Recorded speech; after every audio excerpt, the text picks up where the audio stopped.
একজন নতুন প্রবাসী এসেই অনেকটা হতাশ হয়ে পড়ে, টেনশন করে।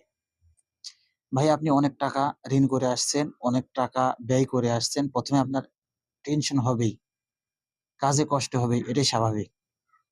আপনি যদি একটা ঠিকঠাক ভালো কাজ পেয়ে যান, তাহলে ধৈর্য সহকারে সেই কাজটা চালিয়ে যান এবং দেশের ঋণগুলো সর্বপ্রথম শোধ করেন। তারপর ঠিক প্রবাসে থেকে ঠিকই মজা পাবেন। সেটা হোক টাকা বেশি কামায় কিংবা কম। কারণ আপনার মাথার উপর থেকে সবচাইতে বড় পাথরটা নেমে গেছে। আপনার ঋণগুলো পরিশোধ হয়েছে। সুতরাং ধৈর্য হারাবেন না। প্রবাসে যারা এসেই পড়েছেন, তারা যদি ধৈর্যহারা হন, বাড়িতে ব্যাক চলে যান, তাহলে আপনি ধ্বংস হবেন, আপনার পরিবার ধ্বংস হবেন। কারণ সব প্রবাসী নিজস্ব আয় ভাঙিয়ে বিদেশে আসে না, ঋণ করেই বেশিরভাগ লোক আসে। সুতরাং ধৈর্যহারা হয়ে বাড়িতে যাবেন না। এসেই যখন পড়ছেন, শেষ দেখা দেখে যাবেন, পরিশ্রম করুন। ইনশাল্লাহ একদিন না একদিন শান্তি ফিরে পাবেন।